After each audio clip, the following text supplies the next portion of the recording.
I wanted to make this video in respect of Akira Toriyama. Unfortunately, I have to state the obvious that Akira Toriyama has passed away. March 1st. So, yeah, it's been about a week now. And you want to make a video in respect of somebody because of how you just can't even find the words when the time comes.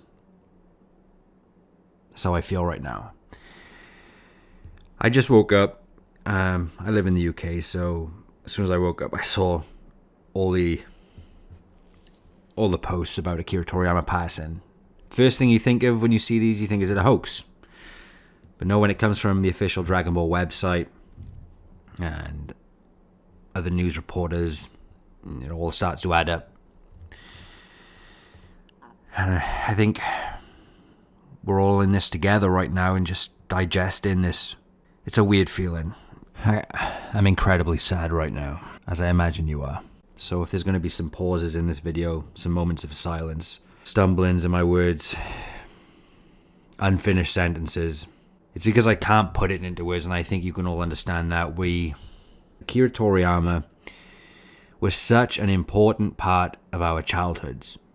And I'm speaking for the fans who grew up in the same time as me, the 90s, early 2000s, and even the fans growing up now, because he was still working on Dragon Ball, parts of projects, and apparently before he passed away, he was still undergoing other projects besides the 40th anniversary Dragon Ball Diamond that's coming out, which is going to hit much harder now. To think that this is the 40th anniversary of Dragon Ball, and it's the same year Akira Toriyama passes away. I'm not going to be able to watch that show without thinking about him. We are going to have a totally different experience now watching that show. But from a young age, his work has inspired all of us.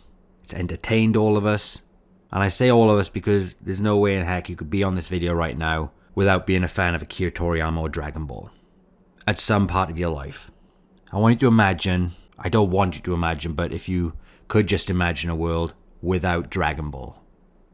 Imagine a world without Dragon Ball. That's a big chunk of your life and what you love growing up, just gone. A huge empty void. Akira Toriyama was the core of that. And yes, writing the manga, drawing the manga, he had an editor. Yes, Toei did other things, but he was still the core of Dragon Ball. No matter what was added in anime form. He always said Dragon Ball was manga and anime. He was a very private guy, kept himself to himself, but Dragon Ball's not the first thing he worked on. The first big thing, Dr. Slump, was where it all kicked off. I'm pretty sure he was a millionaire and all before Dragon Ball even started. Dragon Ball's his most famous work around the world right now, but Dr. Slump is where it all started, got awards and all for that. The guy's been going since, he probably started when he was just a kid, so half a century. I'm at a loss for words. Like, I'm just saying anything that's just coming to mind right now. I guess videos like this, you can't structure them when you're talking about something that means a lot to you. And throughout the Dragon Ball story, there were ups and downs, like anything. But at the core, he was a legend. He was born on the 5th of April, 1955 in Japan. Also did some other work in character designs for Dragon Quest, Chrono Trigger, Blue Dragon.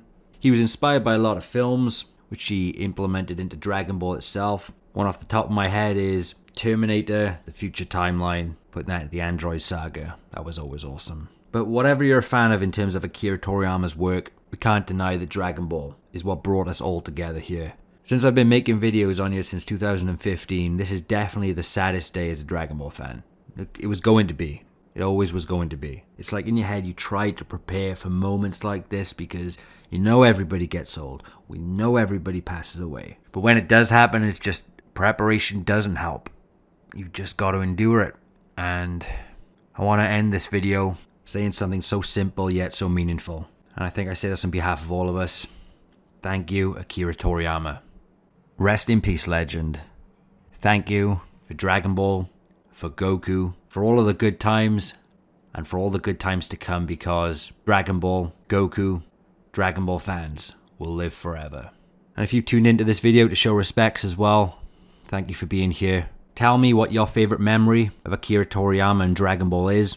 What's your favorite part of Dragon Ball and why? How did it change your life through your childhood? Whether you're an adult, what does Dragon Ball mean to you? And where would you be without it? Until we meet again.